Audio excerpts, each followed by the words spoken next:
জাতি তারা জাগুক, তারা এগিয়ে আসুক। বাউরি সম্প্রদায়ের মানুষ তারাও কিন্তু মানুষ মানুষ হিসেবে অনেক সুনাম করেছে। বাগদি সমাজের মানুষ তারাও কিন্তু সুনাম করেছে।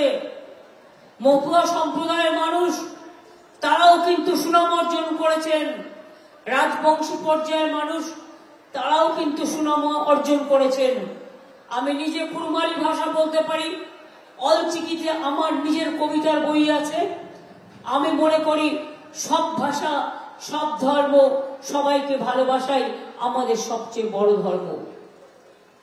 কিছুক্ষণ আগে আমাদের দলের সভাপতি সোমেন বেলতরিয়া আমাকে জানাচ্ছিলেন বিজেপি নাকি এখন কুলে পানি না পেয়ে গ্রামে গ্রামে মিথ্যে কথা লিখছে।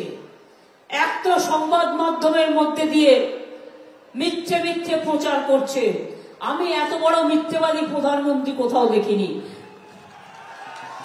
বাচ্চারা যদি অন্যায় করে মা তাকে বকে দেয়, পরে আবার আদর করে দেয়।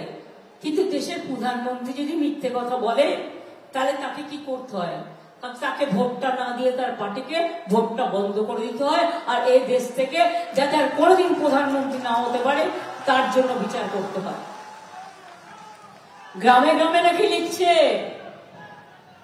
অন্নপূর্ণা ভান্ডারে 3000 টাকা দেবে। আমি বলি বেটি বাঁচাও বেটি পড়াও কোথায় গেল? 1 টাকাও দিয়েছ কাউকে? মিথ্যা গুরু, শুধু মিথ্যে কথা বলো।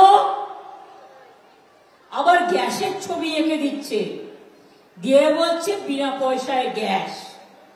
আগের বার ইলেকশনেও বলেছিল বিনা পয়সায় গ্যাস কেউ পান, তার মানে ওটা হচ্ছে গ্যাস বেলুন।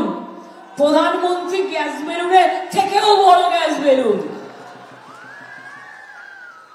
লোককে বলছে অন্নপূর্ণা ভান্ডার দেবো, চাল দেয় না, 100 দিনের কাজের টাকা দেয় না, 15 লক্ষ টাকা দেবে বলে 1 টাকা দেয়নি। অন্নপূর্ণার ভান্ডার। জানে অন্নপূর্ণার নাম কোথায়?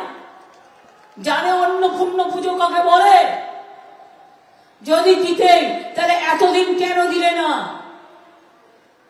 আমরা তো লক্ষ্মীর ভান্ডার দেব বলেছিলাম, গত 2 বছর ধরে দিয়েছি। চলছে কি চলছে না বলুন মা বোনেরা, পাচ্ছেন কি পাচ্ছেন না? জীবনে যতদিন বেঁচে থাকবেন ততদিন পাবেন। আমাদের কথা মানে আমাদের কথা, আর বিজেপির কথা মানে সবটাই ভাওতা।